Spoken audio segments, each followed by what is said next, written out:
예, 여러분 하룻밤 잘 주무셨습니까? 잠자리는 다들 편안하셨고요. 뭐 밥도 맛있죠, 그죠? 밥도 맛있고 잠자리도 편안하고 눈까지 오네, 그죠? 세상이 다 하얗게 눈으로 그새 덮였습니다. 올겨울에도 부산에서 이런 눈을 본 적이 없는데 봄이 다가오는 우리 이런 수련회 이때 처음으로 이렇게 이제 제대로 쌓인 눈을 보는 것 같습니다. 아주 이 수련회를 아주 다양하게 즐길 수 있도록 날씨까지 도와주는 것 같습니다. 그죠? 비가 왔다가 변해서 눈이 오고 이제 쨍쨍하게 이제 맑으면 이제 저희가 날씨는 다 경험하는 것 같습니다. 이게 아주 좋은 날입니다. 이 눈 오는 날 분위기가 있죠, 그죠? 저도 눈 올 때 되게 수행을 되게 즐겁게 했던 기억이 있습니다. 제가 옛날에 백양사에 있는 조그만 토굴에서 수행을 한 적이 있는데 그쪽이 눈이 많이 와요. 장성 백양사 그 근처가. 그래서 겨울철이 되면 눈이 많이 오면 2, 30cm 오기도 하고 때로는 무릎까지 눈이 쌓이기도 하고 이런 적도 제법 있었거든요. 제가 있던 수행하는 토굴이 보면 아주 외떨어진 데 있었어요. 사람들이 찾아오지도 않고 제대로 된 길이 없어서 특히나 겨울철이 되면 눈이 완전히 쌓이니까 완전히 고립이 돼서 때로는 3주 때로는 한 달 정도 거의 고립이 돼서 지내는 적도 있었는데 방문을 열어놓고 눈이 올 때 다 정리를 하면 눈발이 확 날리면서 정말 그림처럼 풍광이 펼쳐지는데 야 정말 이제 이 좋구나 하는 이 생각이 들더라고요. 오늘도 이 눈이 오는 게 참 기분 좋은 명상하기 좋은 날인 것 같습니다. 저희가 불교 명상을 할 때 때로는 이 전체 이 그림을 파악하기가 쉽지 않습니다. 불교라는 게 뭔지 이해하기 쉽지 않은 것이고 불교 명상이라는 게 확실하게 손에 잡히지 않는 경우가 많습니다. 단편적으로는 뭔가 내가 알고 있는 것 같은데 이 전체적인 그림을 그리기가 쉽지 않습니다. 그럴 때는 우리는 항상 부처님 당시는 어땠겠지 하고 한번 생각을 해보면 이 불교 수행이 어떤 것인지 훨씬 파악하기가 쉽습니다. 모든 것들은 지금 현재 우리가 접하는 불교 수행이라는 것은 이것도 다 이유가 있어 생긴 거겠잖아요. 그죠? 원인 없이 결과가 생기지 않습니다. 다 그럴 만한 원인이 있어서 그럴 만한 이유가 있어서 이런 명상법이 나온 겁니다. 그 근원을 우리가 추적에 들어가면 이 불교 수행의 본질, 불교의 본질을 훨씬 쉽게 이해할 수가 있습니다. 이 불교 수행이라는 게 결국은 실존했던 인물인 석가모니 부처님한테서 나온 거잖아요. 그죠? 이분의 어떤 수행의 과정을 생각해 보면 우리가 불교 수행이 왜 나왔고 실제로 어떤 것인지를 좀 더 쉽게 파악할 수가 있습니다. 일단 석가모니 부처님께서 불교 수행을 찾게 된 이유가 뭡니까? 여러분들도 다 부처님 일대기 읽어 보셔서 알잖아요. 그죠? 인생에서 괴로움을 느꼈기 때문에 이 괴로움에서 벗어나는 길이 무엇일까 고민을 하게 됩니다.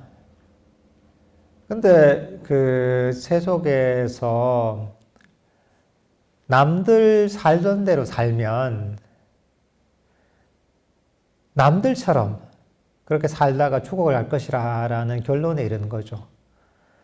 왜냐하면 본인도 남들처럼 사는데 어떻게 남과 다른 괴로움에서 완전히 벗어날 수 있겠습니까? 불가능한 겁니다. 원인이 같으면 같은데 결과가 다를 수가 없습니다. 원인이 달라야지, 심는 원인이 달라야지 그 결과가 달라지는 것이 세상의 이치입니다. 남들 살던 대로 살면 남들처럼 살아가다 남들처럼 죽어가고 남들처럼 다시 태어날 수밖에 없는 겁니다. 부처님, 석가모니 부처님께서도 보니까 야 이게 세상 그 사람들이 사는 대로 본인의 아버지 어머니가 살던 대로 세속에서 살다가는 똑같이 삶을 살다가 똑같이 죽어갈 수밖에 없다는 결론에 이르는 거죠. 그래서 이 세속에는 답이 없구나 이런 결론을 내리시고 야 정말 내가 괴로움에서 벗어나는 이 길을 찾아봐야 되겠다라고 생각하시고 출가하신 거죠. 물론 세상에도 기쁨이 있죠. 즐거움이 있죠. 우리가 감각적 욕망을 지킨 행복이 있습니다. 하지만 그런 행복은 영원하지 못한 거죠. 일시적이죠. 그렇잖아요. 그죠? 항상 헛헛한 구멍을 남기는 것이 세속적인 행복의 속성입니다. 그리고 근원적으로 괴로움에 벗어날 수가 없는 거죠, 이게. 정말 완전하게 괴로움에서 벗어나서 정말 이 차원 높은 진정한 행복을 찾을 수 없을까 하면서 부처님은 출가를 하십니다. 출가하셔서 이런저런 스승에게 배우기도 하고 또 스스로 수행을 하시기도 합니다. 많은 고초를 겪고 많은 시행착오를 겪습니다. 그 시행착오를 겪으면서 너무 고생을 하셔가지고 6년간 고행을 하시죠. 그죠? 그래서 나중에는 정말 그 해골처럼 그렇게 완전히 몸이 말라서 그 정도까지 우리가 극한의 고행까지 하십니다. 그럼에도 불구하고 깨달음에 이르지 못하시죠. 그러다가 이 계기를 만납니다. 계기를 만나서 수행의 길을 찾아서 결국은 깨달음에 이르시게 되는데 이 부처님께서 보셨던 이 처음에 괴로움을 경험했죠. 괴로움의 원인이 뭐라고 봤냐면 괴로움의 원인은 바로 가래가 괴로움의 원인이다라고 발견하셨습니다. 탐진치가 괴로움의 원인이다라고 발견을 하신 겁니다. 그게 뭐냐? 끊임없이 갈증내고 원하는 게 괴로움의 원인이고 탐진치, 원함과 싫어함과 불만족이 바로 괴로움의 원인이다라고 발견하셨던 겁니다. 근데 사실 이게 너무 당연한 얘기 같지만 당연한 얘기가 아닙니다.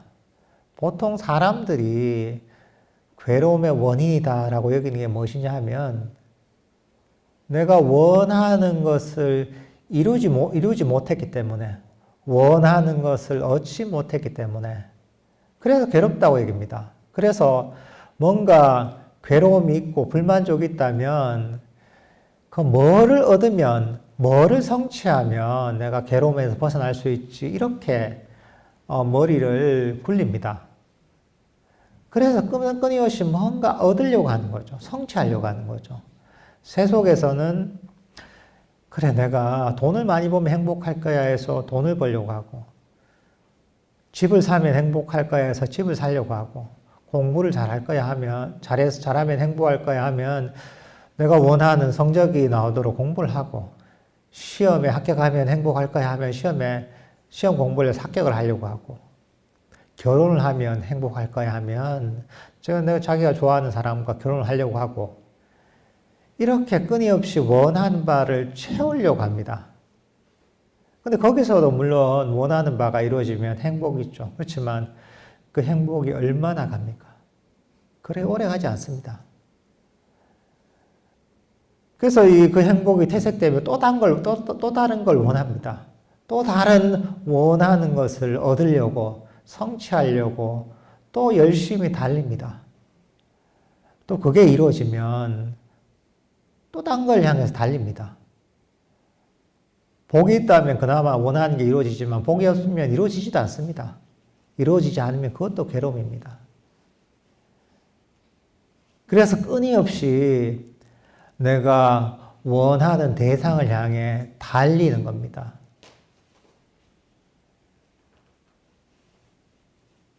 여기에서 괴로움이 생기는 겁니다.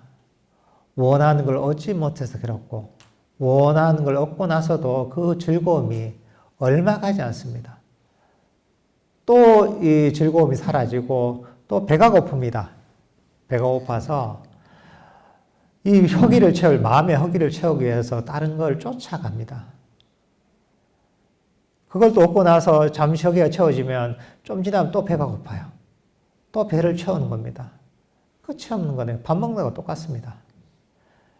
아침 한 끼만 잘 먹으면 내가 더 이상 내가 바라는 바가 없다 하지만 점심 때 가면 또 배가 고픕니다. 이만하면 충분하다 하면 저녁 되면 또 배가 고파요. 그 저녁을 많이 먹어요. 확실하게 먹으면 배가 안 고프겠지 해서 많이 먹잖아요. 다음날 아침까지는 괜찮아요. 그 다음날 점심 때 되면 또 배가 고파요. 이거 우리 삶이 그런 겁니다. 이 한 끼만 채우면 괜찮겠지 하지만 끝이 안 납니다.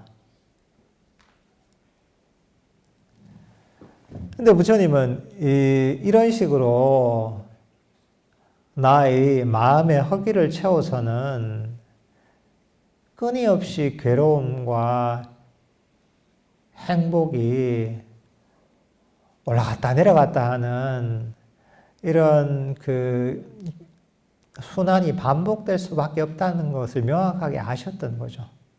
이건 답이 아니라는 거죠. 세속 사람들이 사는 겁니다. 불교 수행을 할 때도 보통은 법을 잘못 이해하면 그렇게 접근합니다. 내가 요 단계만 이르면 내가 더 이상 행복하겠지. 내가 요것만 얻으면, 요것만 경험하면 행복하겠지 하잖아요. 그렇지 않습니다. 그런 마음을 가지고 하면 요걸 채우고 나면 또 다른 걸 원합니다. 요걸 채우고 나면 또 다른 걸 원합니다. 끝이 안 납니다. 그래서 부처님은 괴로움의 원인이 뭐냐? 이 욕심을 채우려는 이 마음이 바로 괴로움의 원인이다. 내가 가진 데 만족하지 못하는 것이 괴로움의 원인이다. 욕망이 괴로움의 원인이고, 악의와 불만족이 괴로움의 원인이고, 그리고 어리석음이 괴로움의 원인이고, 들뜸이 괴로움의 원인이고, 바로 의심이 괴로움의 원인이라고 보셨습니다. 그러니까 보통은 뭐냐면 원하는 것을 채우지 못하기 때문에 괴롭다고 사람들은 생각하지만 부처님은 그 원함, 그 욕망 자체가 괴로움이라고 보셨던 겁니다. 그러니까 이게 정말 충격적인 겁니다. 근데 욕망이라 하면 우리가 원함이라고 여기지만 이게 훨씬 더 폭이 넓습니다. 한편으로 보면 욕망을 일으켜서 원하는 대상을 얻으려고 가잖아요. 그럼 어떻습니까? 마음이 대상을 향해 달려갑니다. 한편으로는 뭐냐면 내가 현재 이 순간이 불만족스럽잖아요. 그죠? 불만족스러우면 여기서 도망가서 딴 걸 찾으려고 합니다. 그 욕망과 악의는 그 손등과 손바닥과 같습니다. 내가 원하기 때문에 지금 여기에 머물지 못하고 욕망의 대상을 향해 달려나가는 것이고, 이 순간을 싫어하고 불만족이 있기 때문에 여기서 도망가서 다른 욕망의 대상을 쫓아가는 겁니다. 마음이 잠시도 머물지 못하고 끊임없이 달리게 만드는 겁니다. 욕망의 대상을 향해서. 끊임없이 움직이는 거죠. 쉬지 못하는 겁니다. 근데 이게 바로 괴로움의 원인이라는 겁니다.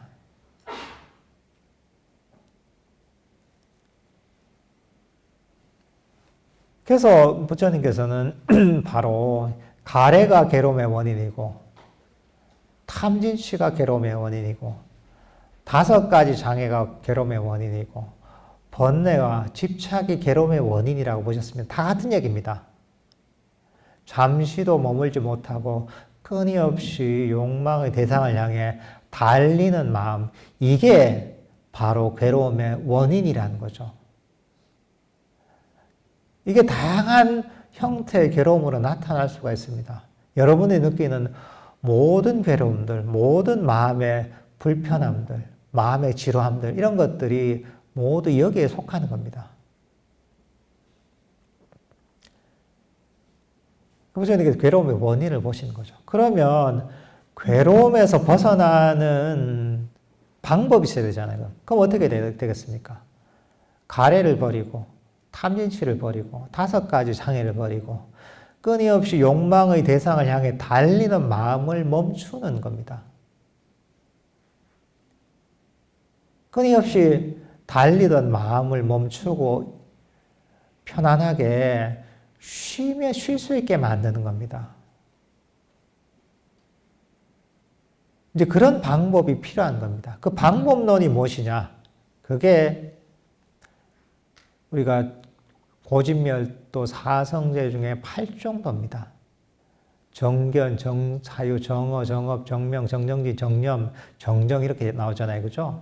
이 8정도가 바로 가래를 뿌리 뽑고, 탐진치를 뿌리 뽑고, 번뇌를 뿌리 뽑고, 끊임없이 달리던, 욕망의 대상을 향해 달리던 마음을 멈추고, 마음을 쉬게 만드는 방법이 바로 8정도의 방법입니다. 이걸 분류하자면 개정해라고 할 수가 있습니다. 개가 무엇이냐? 덕행의 측면입니다. 흔히 여러분들 불자 5개 아시죠? 그죠? 살도망주, 살생하지 말고, 도둑질하지 말고, 삿된 음행을 하지 말고, 거짓말하지 말고, 술이나 중독성 약물을 마시지 말라. 5가지입니다. 근데 이것만 포함하는 게 아니라 이것으로 대표되는 어떤 덕 있는 윤리적 삶을 사는 겁니다. 이게 바로 끊임없이 달리던 마음을 멈추고 탐진치와 가래를 뿌리 뽑는 방법 중에 하나입니다. 3파트 중에 한 파트에 해당하는 거죠. 그러니까 보통 우리가 계를 지킨다 하잖아요. 다른 종교에서 뭐랄까 이제 율법 같은 게 있잖아요. 그죠? 그런 거하고 불교에서 얘기하는 계는 목적이 다릅니다. 다른 데서는 이것을 보면 그냥 당연히 원래 뭐 하나님의 가르침이기 때문에 지켜야 된다 이런 식으로 접근한다면 불교에서 계를 지킨 이유는 목적이 있는 겁니다.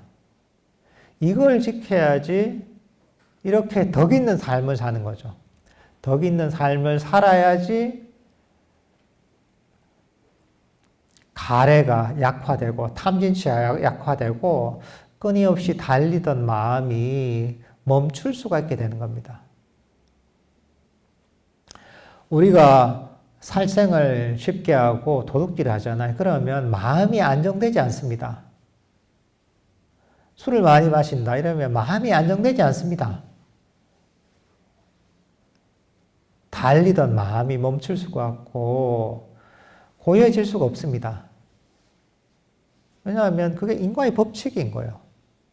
마음을 잘 간수하고 계를 잘 지키고 덕 있는 삶, 너그러운 삶을 살아야지 마음이 고요해질 수가 있습니다. 그래서 밖에서 온갖 나쁜 짓도 하고 거짓말도 하고 사기도 치고 이러고 나서 집에 돌아와서 고요하게 삼매를 개발하고 지혜를 개발해야지, 명상을 해야지 한단 말이죠. 불가능한 겁니다. 어떤 스킬을 써도 불가능한 겁니다. 개의 기초가 안 돼 있으면 수행에 기초가 안 돼 있는 겁니다. 이게 어떻게 보면 번뇌로부터 우리를 보호하는 갑옷과 같은 겁니다. 옛날에 보면 장수들이 갑옷을 입고 있잖아요. 그죠? 갑옷들이 보면 굉장히 이 무기, 화살이나 칼이나 이런 걸 막을 수 있도록 정말 단단하게 설계가 됐습니다. 두꺼운 가죽에다가 거기다가 쇠로 이렇게 비늘처럼 만들어가지고 화살이 날라도 바뀌지 않게 웬만한 칼로는 뚫지 못하게 되어 있습니다. 이게. 그러니까 이런 어떤 그 번뇌의 공격으로부터 우리를 막아주는 역할을 하는 겁니다. 그 다음에 정은 뭐냐? 삼매를 개발하는 겁니다. 이것 때문에 흔히 사마타적인 측면이라고 얘기할 수가 있습니다.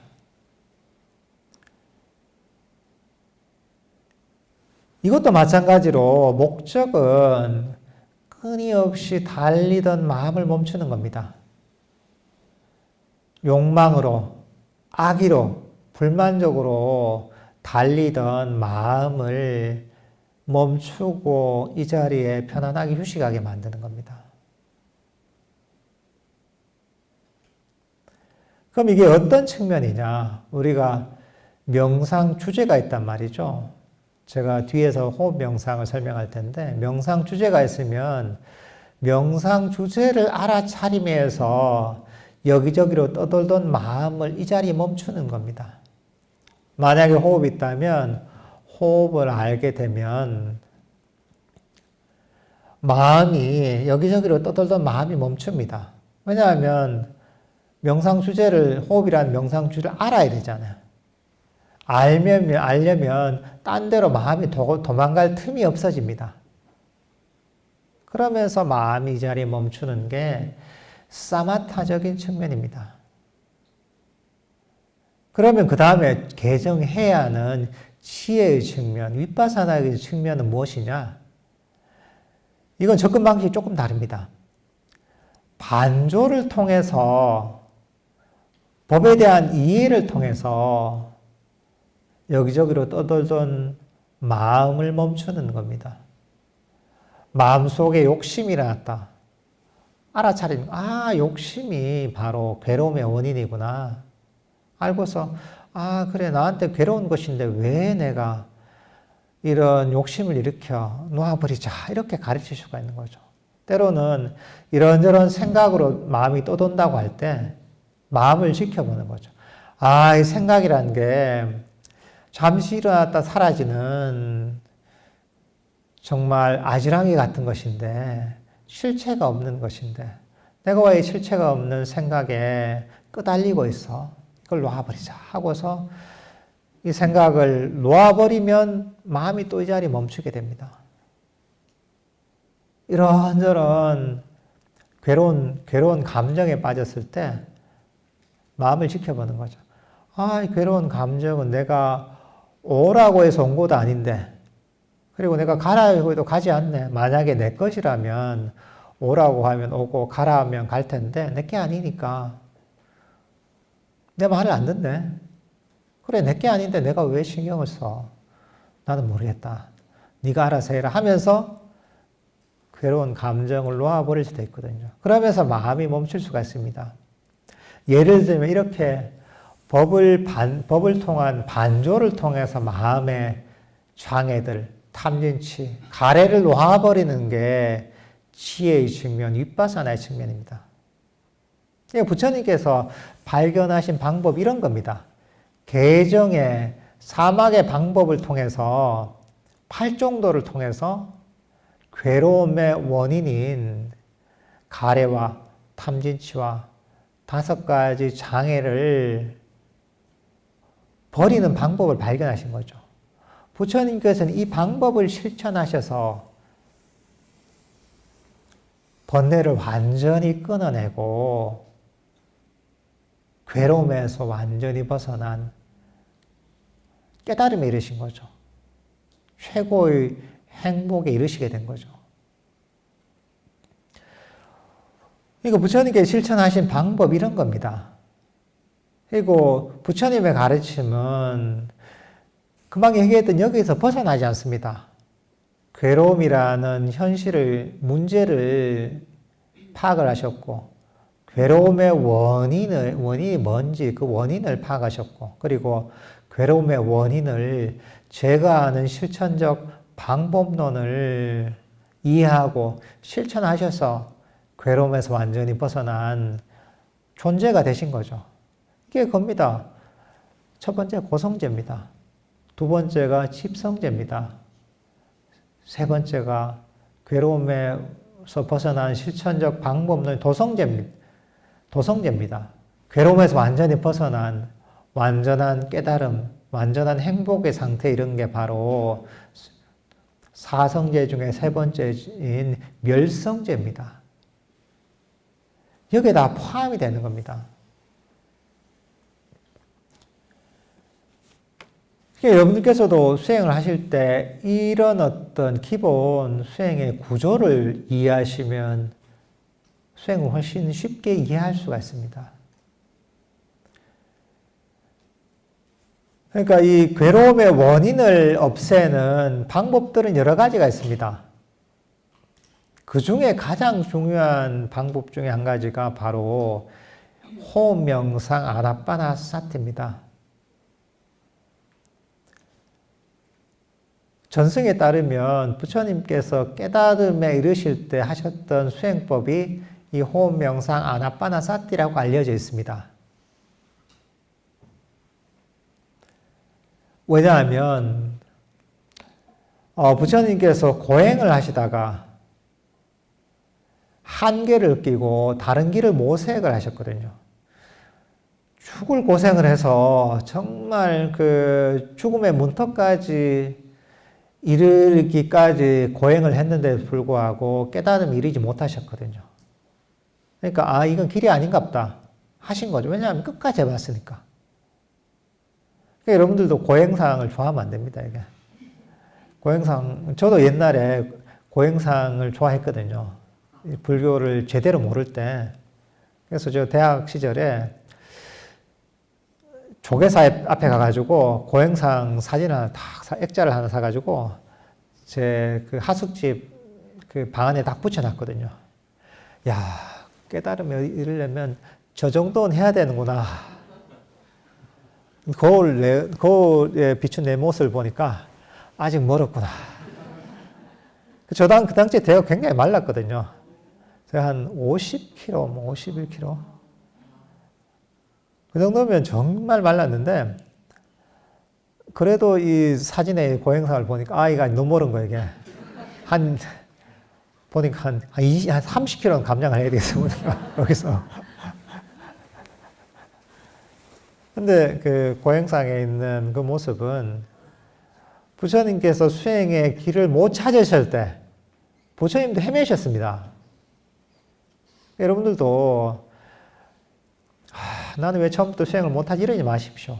아니 부처님도 죽을 고생을 하면서 그 6년간 헤매셨어요. 그렇게 이제 고생을 하시다가 그 다음에 막 이제 길을 찾으신 거죠. 찾다가 떠오른 게 뭐냐면 어린 왕자 시절에 우연하게 초선정을 경험하신 적이 있습니다. 경전에 나와 있죠. 당시에 부처님이 계시던 왕국에서 농경제 행사가 있었는데 농경제 행사 때 아주 시끄러운 행사장을 빠져나와서 아주 고요한 그리고 시원한 그늘이 드리워진 나무 아래에 그 어린 왕자가 앉았어요. 좌선을 하고 탁 앉았다. 자기도 모르게 호흡을 바라보게 된 거예요. 호흡을 바라보게 되면서 점점 호흡에 몰입이 되면서 깊은 산매에 들게 돼요. 그게 초선정이 들었다고 돼 있어요. 부처님께서 당시에. 그때 너무 자유롭고 너무나 행복한 경험을 하게 되거든요. 근데 그 어린 시절에는 그 의미가 무엇인지 몰랐던 거죠. 너무 어린 시절이기 때문에. 그러다가 고행의 한계를 느끼고 길을 모색할 때 그 생각이 딱 떠오른 거예요. 그 기억이 딱 떠오른 거예요. 어린 시절에 이 행복한 욕망에서 완전히 벗어난 정말 행복한 이 경험을 했었는데 이게 깨달음으로 가는 길이 될 수 있을까 하고 생각을 해보시는 거예요. 그러다가 떠오른 생각이 뭐냐면 그래 내가 어린 시절에 경험했던 것은 욕망에서 완전히 벗어난 아주 지극히 행복한 경험인데 나는 왜 이런 욕망에서 벗어난 이런 지극히 행복한 경험을 이전에는 두려워했을까? 이건 두려워할 바가 아니라 이것은 개발해야 될 것이구나. 이것을 닦고 나면 이것이야말로 완전한 깨달음이 이르는 길이구나 하고서 본인이 확신을 하시게 돼요. 그러면서 고행으로 지친 몸을 음식을 먹어서 회복하고 어린 시절의 기억을 되살려서 그 수행을 하게 됩니다. 어린 시절에 자기도 모르게 바로 개정애를 담고 있는 팔종도를 구현하고 있는 수행을 하셨던 거예요. 그리고 그 수행을 그대로 실천하셔가지고 완전한 깨달음에 이르시게 됩니다. 근데 그 방법이 뭐냐? 바로 아나빠나사티 호흡 명상을 통해서 이 완전한 깨달음을 이루셨다. 이렇게 전승이 되어 있습니다. 그 정도로 호흡 명상은 불교 역사상 너무나 중요한 수행법입니다. 왜냐하면 부처님을 깨달음으로 이끈 수행법이잖아요.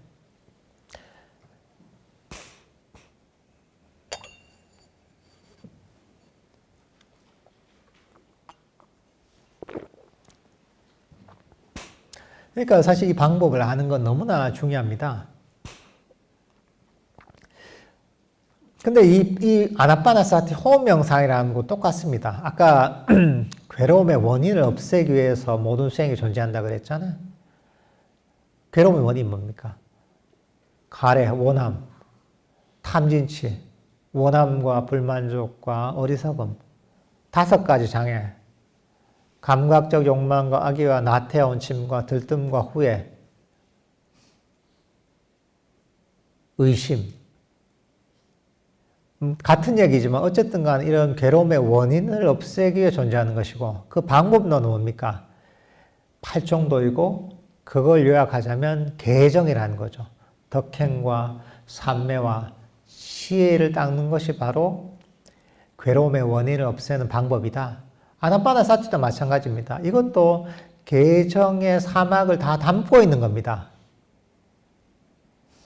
덕행과 삼매와 시혜를 다 담고 있는 겁니다. 다른 식으로 표현하자면 덕행과 사마타와 윗바사나를 다 담고 있는 겁니다. 그럼 이거 하는 목적은 뭐라고 했습니까? 끊임없이 달리던 욕망의 대상을 향해 달리던 마음을 멈춰서 이 자리에 휴식하기 위한 겁니다. 사실 우리 마음은 독특한 특성이 있습니다. 마음이 욕망의 대상을 향해 달리면 어떻게 되느냐? 정신적 에너지가 소진이 됩니다. 마음이 끊임없이 달리다 보면 정신적 에너지가 소진이 됩니다. 에너지가 소진되면서 괴로움이 생깁니다. 한편으로 수행은 정신적 에너지를 축적시키는 과정입니다. 왜냐하면 우리 마음은 이 자리에 가만히 멈추잖아요. 그러면 정신적 에너지가 점점 모입니다. 독특합니다. 우리 몸이라는 것은 끊임없이 움직이면 강해집니다. 근육이 그렇잖아요. 몸의 근육이 끊임없이 움직이면 단련이 되고 강해집니다. 근데 우리 마음은 그 반대입니다.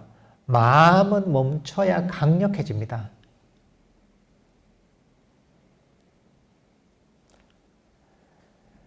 그러니까 이게 호흡 명상이란 것도 끊임없이 달리던 마음을 멈춰서 우리 마음의 정신적 에너지를 모으는 과정입니다. 그럼 어떻게 그게 가능하냐? 첫 번째는 아까 계정이라고 했죠. 계는 바탕이 돼야 됩니다. 덕행, 우리 5개를 잘 지키려고 해야 되고 덕 있는 삶을 살려고 해야 됩니다. 여러분들 그러려면 마음이 너그러워야 됩니다. 자애로운 마음을 가져야 됩니다. 만약에 여러분들 수행을 하는데 만약에 여러분들이 좌선을 하는데 옆에서 뭔가 뿌시럭뿌시럭 소리를 낸다. 그런데 옆에 사람 보고 막 화를 낸다. 내 수행에 방해되니까.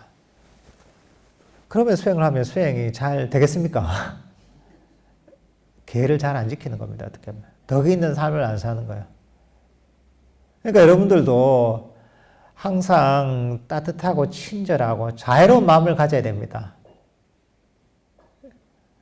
덕이 있고 윤리적인 그런 행동을 해야 됩니다. 그렇게 해야 수행의 기초가 됩니다. 이거는 어떤 수행을 하든 기초가 됩니다. 그 바탕하에서 그 다음에 우리가 소음 명상이 시작이 되는 겁니다.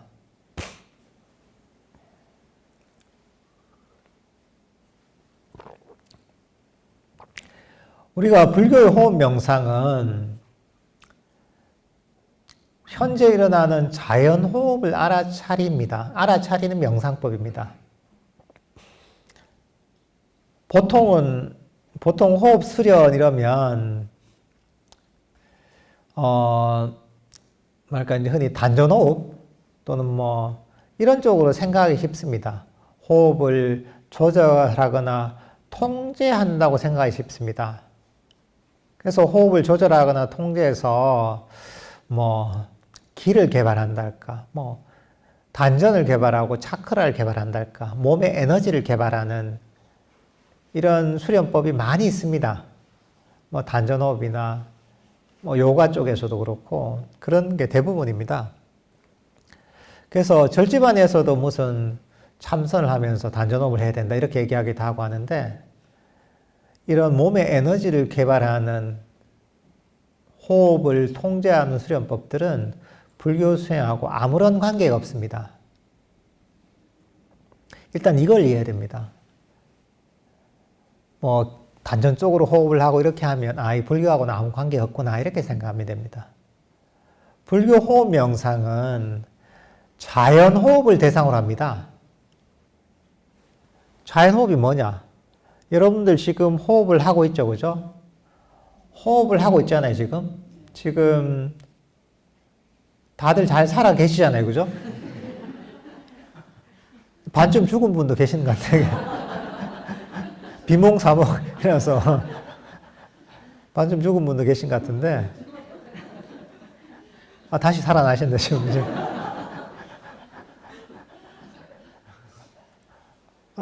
부활하셨네요. 부활. 예.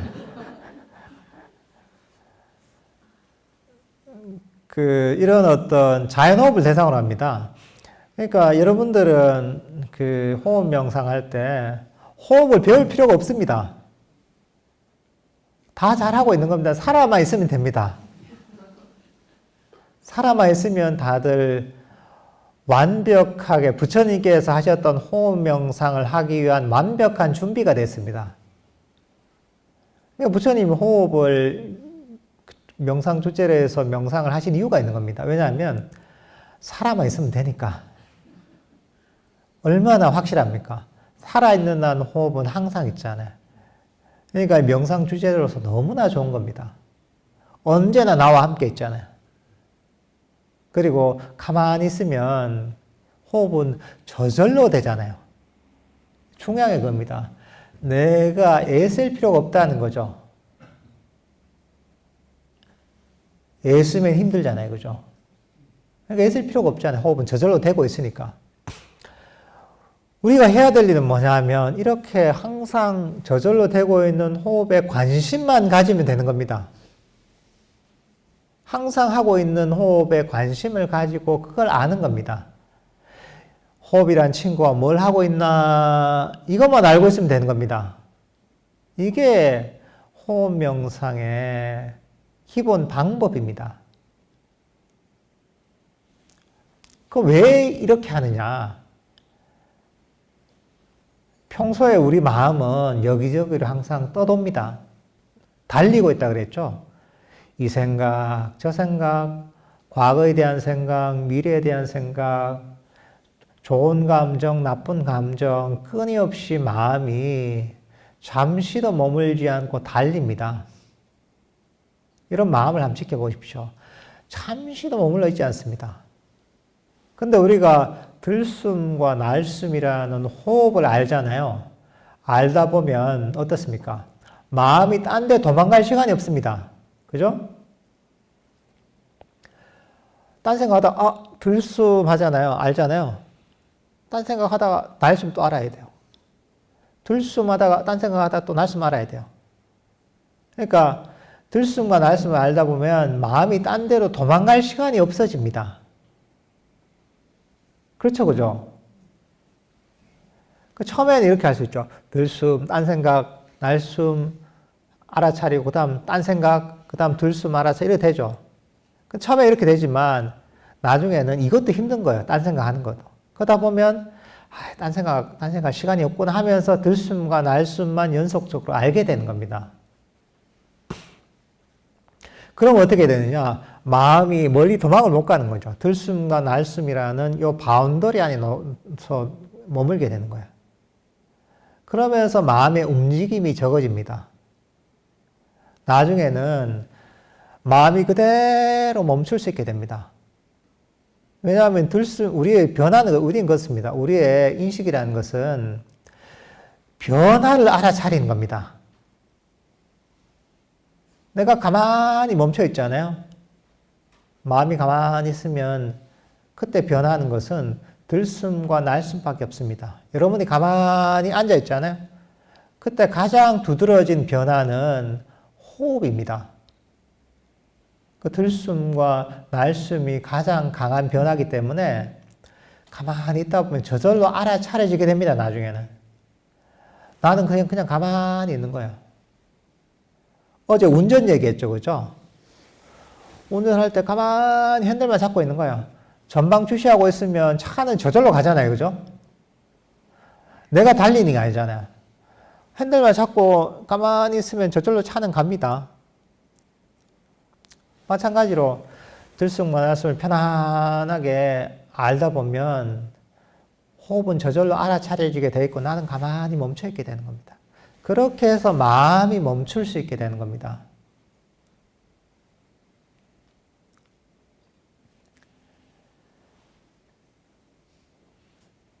그래서 끊임없이 달리던 마음을 멈추는 겁니다. 이게 어떻게 호흡 명상에 있어서 사마타적인 측면입니다. 명상 주제를 알아차려서 달리던 마음을 멈추는 겁니다. 그럼 호흡을 할 때 어떻게 알아야 되느냐? 보통 호흡 명상할 때 잘못하는 경우에는 호흡을 코끝에다가 탁 알아차려야지. 아니야. 인중 쪽으로 호흡이 느껴지는 것 같아. 인중을 다 알아차려야지. 아니지. 호흡에선 배로 호흡이 들어오는 것 같은가? 배에서 알아차려야지. 아니야. 코끝에서부터 쭉 이제 쭉 내려가서 배까지 이 흐름을 알아차려야지.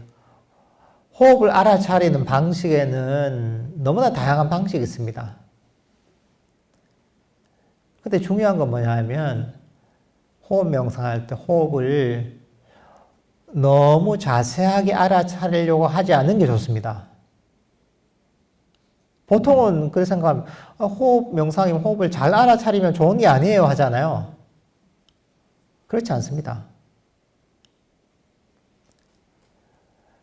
호흡 명상은 호흡을 자세하게 잘 알아차리는 게 목적이 아닙니다. 호흡 명상이 뭐예요? 이것도 수단인 거예요. 어떤 수단? 끊임없이 달리던 마음을 멈추기 위한 수단인 거예요. 이걸 잘 이해해야 됩니다. 그러면 왜 그럼 내가 자세하게 알아차리지 말라고 하는가? 코끝에 탁 잡아서 잠시도 놓치지 않아야지. 인중에서 딱 초점을 잡아서 잠시도 호흡을 놓치지 않아야지. 이렇게 호흡을 잘 알아차리려고 하잖아요. 그러면 어떻게 되느냐? 잘 알아차려야지 하는 게 뭡니까? 이게 바로 욕심인 거야. 그죠? 이게 집착인 거야. 이건 뭐냐 하면 호흡을 알아차릴 때 이렇게 이 컵 속에 찬물이 들어있단 말이죠. 컵 속에 있는 이 물을 이렇게 컵을 들어서 멈추려고 하는 것 똑같습니다. 의지를 가지고 호흡을 알아차리려고, 잘 알아차리려고 하는 것 자체가 뭐냐 하면 컵을 들고서 이 컵 속에 있는 물을 멈추려고 하는 것 똑같습니다. 이렇게 들고서 컵 속에 물을 멈추려고 하잖아요. 어느 정도 멈춰지겠죠, 그죠? 힘을 주면. 근데 완벽하게 멈추진 않습니다. 그죠? 왜냐하면 들고 있는 한 팔에 미세한 떨림은 있습니다. 그죠? 완벽하게 멈출 수 없어요. 어느 정도 멈출 수 있죠. 이게 의지로 할 수 있는 최대치입니다. 움켜쥐고 있으니까 애를 쓰고 있는 겁니다. 근데 문제는 뭐냐 하면 이 정도의 몸무게는 괜찮은데 이걸 계속 들고 있잖아요. 의지를 가지고 호흡을 알아차리려고 한다면 계속 들고 있으면 어떻습니까? 10분 들고 있으면 어때요? 팔이 아픕니다. 이 컵이 조금 무거워가지고 벌써 약간 팔이 좀 아프기 시작하는데 10분만 지나도 아플 것 같아요, 팔이. 근데 1시간 지나면 어떻습니까? 더 아픕니다. 2시간 지나면 어떻습니까? 더 팔이 아프고 팔이 떨어져 나갈 것 같을 겁니다. 의지를 가지고 수행하는 게 이겁니다. 의지를 가지고 호흡을 자세하게 알아야지 하는 게 이런 겁니다. 근데 이게 호흡을 자세하게 놓치지 않으려고 하는 식의 수행이 딱 이런 겁니다. 근데 이렇게 해서는 완벽하게 컵 속에 물을 멈출 수가 없습니다. 이걸 멈추려면 어떻게 해야 되느냐? 바닥에 놔버리면 되는 겁니다. 이렇게 하면 어떻게 해요? 처음에는 툭 놓으면 처음에 놓을 때 충격이 있습니다. 그러니까 처음에는 컵 속에 물이 좀 움직이겠죠. 출렁하겠죠. 그렇지만 이내에 완벽하게 멈춥니다. 내가 놓아버렸을 때 컵 속의 물이 완벽하게 멈춥니다. 그리고 나는 어떻습니까? 편안합니다. 이거 안 들고 있으니까. 팔이 아플 이유가 전혀 없습니다. 애를 쓰지 않기 때문에. 그러니까 호흡 명상할 때도 이렇게 컵을 바닥에 내려놓듯이 놓아버리면서 해야 됩니다. 놓아버리면서 하려면 어떻게 되느냐? 편안한 마음을 가져가야 됩니다. 편안하게 긴장을 풀고 호흡 이런 친구가 뭐 하고 있나 하고 관심만 가지는 겁니다. 관심을 가지되 움켜쥐지 않는 겁니다. 어느 정도 관심만 가지면 되느냐? 호흡이 들었구나, 호흡이 나갔구나, 이것만 알면 되는 거죠. 코끝에서 알아차려야 된다느니, 입술에서 알아차린다느니, 배에서 알아차린다느니, 이까지 관심이 뻗쳐나가지 않는 겁니다. 들어왔구나, 나왔구나, 여기에서 관심이 멈추는 겁니다. 우리는 그렇습니다. 우리의 인식은 자세하게 알아차리려면 끝없이 자세하게 알아차릴 수가 있습니다. 결벽증 있는 사람도 있죠. 그죠? 결벽증 있는 사람도 손을 씻어도 뭔가 미세한 냄새까지 맡습니다. 그죠? 뭔가 태클만 있어도 되게 거기에 그걸 못 참합니다. 왜냐하면 그 사람한테는 그렇게 아주 섬세하게 인식이 되는 거예요, 이게. 노려져요, 이게. 병이에요. 근데 우리가 호흡을 더 자세하게 알아차려야지 하는 건 뭐냐면, 의도적으로 자기가 그런 병을 만드는 겁니다. 마음의 병을 만드는 겁니다. 왜 그렇게 해요? 그게 목적이 아닌데. 저도 옛날에 한번 그런 적 있어요. 옛날에 절에 있을 때, 그 절에 카이로프락틱 하는 분이 아마 왔어요. 카이로프락틱 하는 분이 와서 아주 잘하는 분이에요. 그래서 그분들이 다 이제 점검을 해보는 거예요. 척추 어디가 틀어졌고, 몸이 틀어졌고 해서 그 자세를 똑바로 유지하라 하더라고요.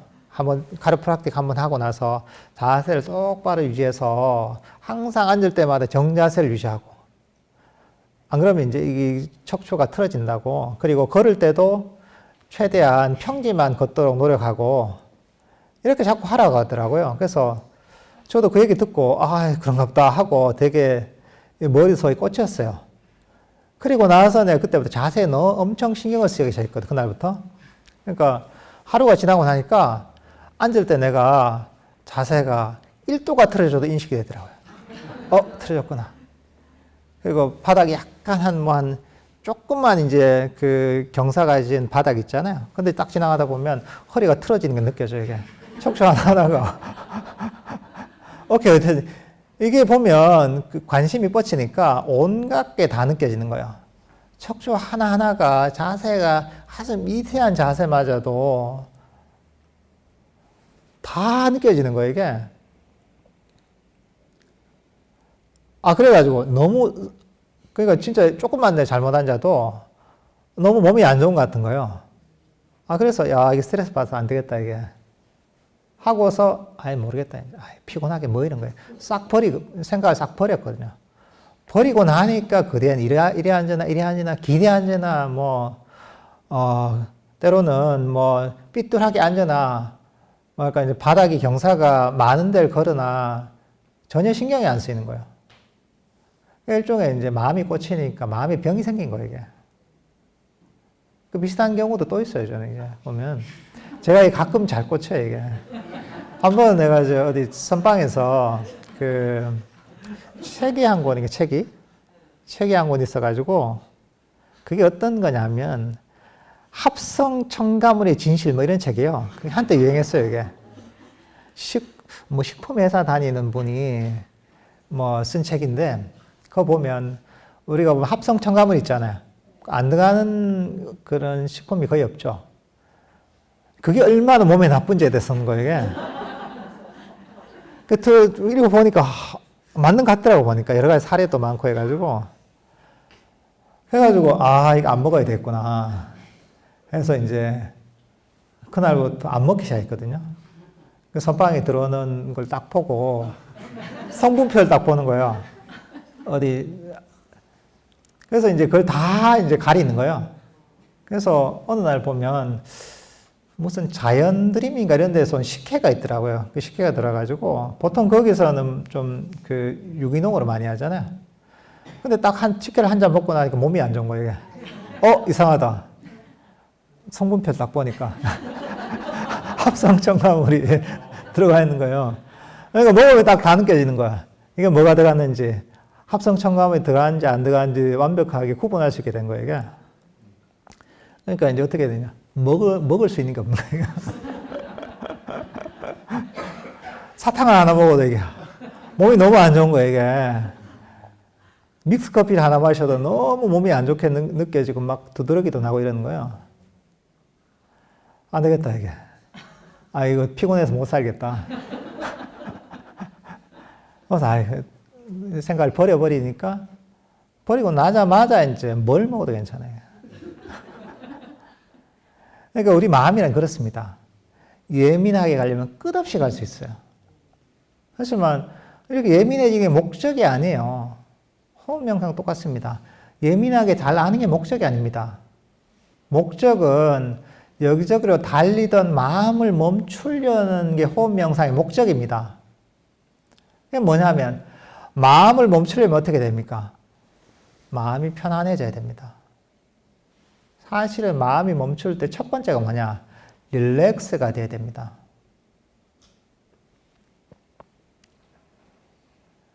긴장하고 있으면 몸이 항상 떨립니다. 몸이 멈추려면 긴장이 확 풀려야 됩니다. 릴렉스가 됩니다. 마음이 멈추려면 마음이 릴렉스가 돼야 됩니다. 편안한 마음이어야 됩니다. 잘해야지 하는 마음은 어땠습니까? 긴장이 됩니다. 긴장이 뭐냐? 몸과 마음의 떨림이 긴장입니다. 호흡을 잘해야지 하잖아요. 긴장되잖아요. 마음이 벌써 끊임없이 요동치고 있는 겁니다. 그 순간에. 그러니까 우리가 호흡 명상이나 어떤 명상할 때도 긴장을 풀어야 됩니다. 욕심을 버리고 해야 됩니다. 호흡 명상의 목적이 뭡니까? 욕심을 버리는 게 목적이에요. 집착을 버리는 게 목적이에요. 그래야지 마음이 멈추기 때문에. 그러니까 호흡 명상할 때도 잘 알아야지 이러면 안 됩니다. 어제 운전 얘기했잖아. 운전하듯이 운전대를 잡고 전방 주시만 하고 있으면 됩니다. 편안하게. 그렇다고 내가 시선을 딴 데 돌리면 안 되잖아요. 그죠? 앞만 보고 있으면 되는 거예요. 편안하게. 근데 우리가 운전할 때 눈을 팍 부릅뜨고 이럴 필요 없잖아요. 그죠? 어깨에 힘을 줄 필요가 없잖아요. 그죠? 전방을 주시하고 편안하게 긴장을 푸고 릴렉스하고 있으면 됩니다. 호흡 명상을 또 똑같습니다. 들숨과 날숨을 알기만 하면 됩니다. 호흡이 들어갔구나, 나갔구나. 알면 됩니다. 여러분들 이게 어떻게 하는 것이냐면 가만히 눈 뜨고 앉아 보세요. 눈 뜨고서 호흡을 한번 보세요. 들숨, 날숨.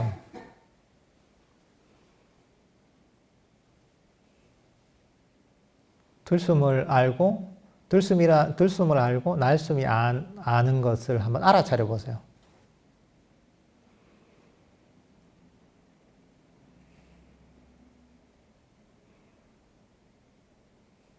알기 쉽죠, 그죠?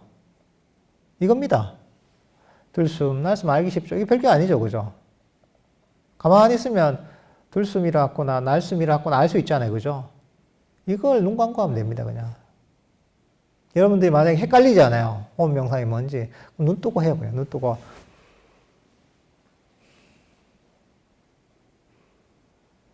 들숨, 날숨 알 수 있잖아요, 그죠? 이게 호흡 명상입니다. 뭐 코끝에 사니 여기 사니 여기 사니 할 필요가 없습니다. 호흡 명상은 자연 호흡을 알아차리는 게 본질입니다. 이걸 반복하는 겁니다. 편안한 마음으로. 근데 신기한 게 뭐냐면 이게 별게 아닌 것 같잖아요. 이렇게 하다 보면 마음이 계속 변합니다. 희한하게 변합니다. 마음이 멈추면서 점점 호흡이 인식되는 게 달라집니다. 달라져도 괜찮아요. 그냥 호흡을 알기만 하면 되는 거예요. 들숨이 있고 날숨이 있고 아는 거죠. 그러다 보면 마음이 점점 멈추면서 마음이 더 고요해지고 마음이 깨어나고 마음이 나중에는 강력해지고 여기서 행복감이 생깁니다. 이 단순한 작업이 여러분에게 삼매와 지혜를 개발하게 만듭니다. 마음이 깨어나게 만듭니다. 이렇게 하다 보면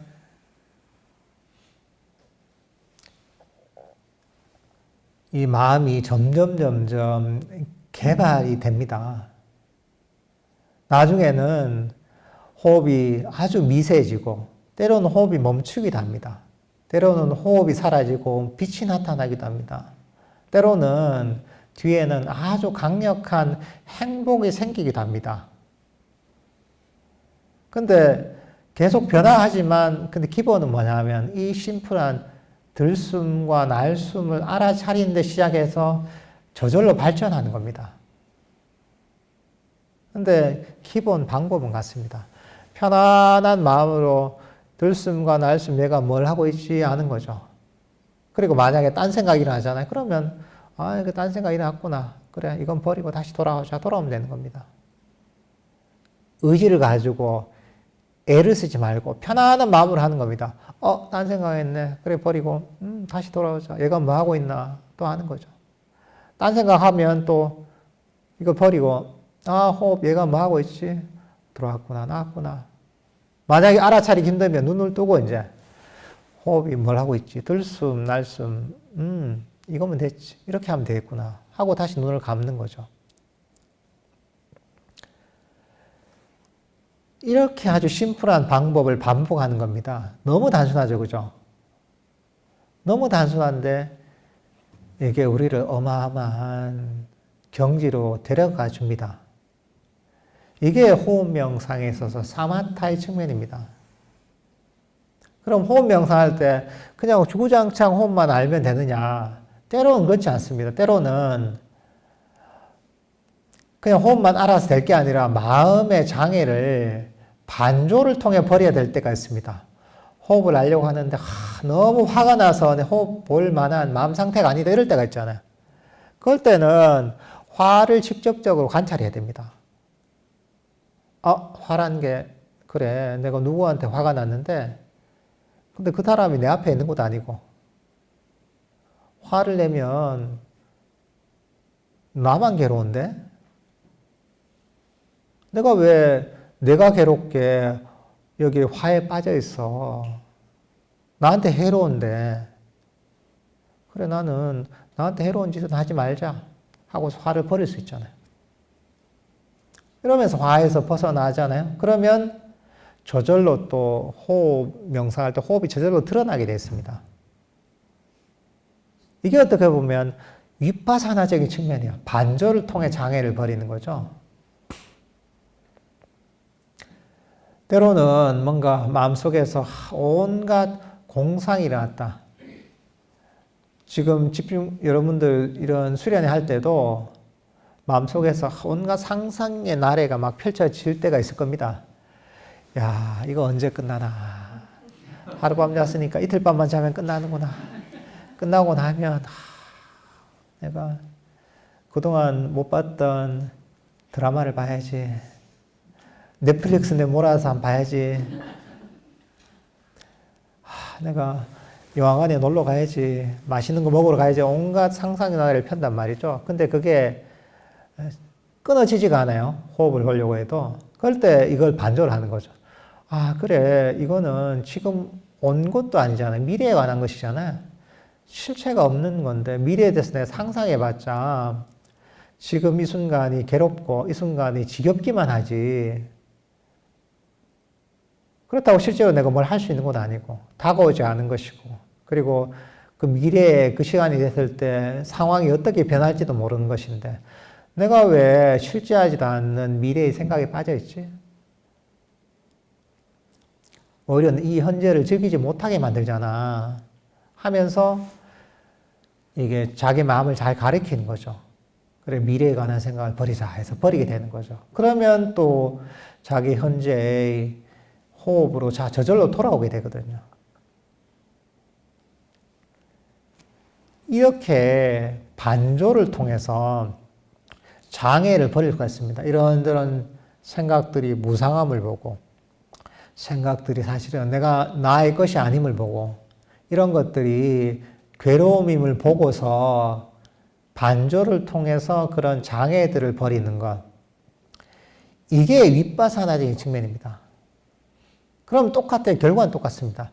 이렇게 장애를 버리고 나면 여기저기로 달리던 마음이 멈추게 됩니다. 마음이 멈추면 호흡 명상 주제는 저절로 드러나게 됐습니다. 그러면 또 명상 주제를 알아차리는 거죠. 그러다가 또 뭐 이런 생각이 나면 생각을 그냥 버리기도 하고, 때로는 반조를 통해서 이것들을 버리기도 하고, 때로는 그냥 버리고서 호흡이라는 명상 주제로 돌아오기도 하는 겁니다. 이런 식으로 때로는 호흡이라는 명상 주제를 그냥 알아차리면서 여기저기로 떠돌던 마음을 이 자리에 멈추고, 때로는 반조를 통해서 마음에 일어난 이런저런 번뇌들을 버리기도 하는 겁니다. 이게 사마타적으로, 윗바사나적으로 장애를 버리고 수행을 하는 겁니다.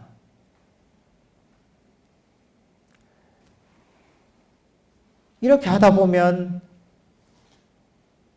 이게 우리가 괴로움의 원인이라고 하는 끊임없는 마음의 움직임을 멈출 수가 있는 겁니다. 번뇌가 점점 가라앉기 시작하는 겁니다. 탐진치가 점점 약화되기 시작하는 겁니다. 이렇게 호흡 명상을 하다 보면 삼매가 점점 개발됩니다. 마음이 강력해지고 마음이 깨어납니다. 이게 보면 마음 챙김이 강화되는 과정이기도 합니다. 마음이 깨어나고 강력해지는 거죠. 마음이 깨어나고 강력해지면 마음이 말을 다 듣습니다. 마음이 이렇게 하라면 이렇게 하고 저렇게 하면 저렇게 행동을 잘합니다. 그리고 마음이 깨어나고 밝아졌기 때문에 마음에 일어난 번뇌들을 쉽게 덮을 수가 있습니다. 이제 그렇게 보고서 마음의 장애들을 쉽게 버릴 수가 있습니다. 또 마음의 장애들을 버리면 또 명상 주제들이 저절로 드러나면서 또 삼매가 개발됩니다. 그래서 삼매가 지혜를 개발하고 지혜가 삼매가 개발되는 이런 선순환의 사이클로 접어들 수가 있는 겁니다. 이렇게 점점 마음이 상승작용을 일으키면서 개발이 되는 겁니다. 그럼 나중에는 선정이 개발되고 또 선정에 뒤따르는 강력한 지혜와 통찰이 개발됩니다. 나중에는 강력한 선정을 바탕으로 한 깨달음이 이르는 강력한 통찰과 지혜가 생깁니다. 그렇게 되면 부처님께서 도달하셨던 완전한 깨달음에까지 이를 수가 있는 겁니다. 그러니까 이 호흡 명상이라는 게 아주 심플한, 너무 단순한 현재 일어난 들숨과 날숨을 알아차린 데 시작해서 우리 마음을 더욱더 평화롭고 행복하게 개발해서 궁극적으로는 괴로움에서 완전히 벗어난 완전한 깨달음에까지 이르는 완결된 방법입니다. 말은 단순하지만 너무나 다양한 경험치가 있습니다. 여러분들께서도 이 부처님께서 가르치신 이 호흡 명상 아나파나사티를 잘 이해하시고 꾸준하게 실천하시다 보면 다들 많은 이익이 있습니다. 그렇지만 이걸 어렵게 접근하지 마십시오. 편안한 마음으로 긴장을 풀고 힘을 쭉 빼고서 그냥 순간순간 만족하면서 명상을 하시면 됩니다. 그러다 보면 자기도 모르게 점점 삼매와 지혜가 개발됩니다.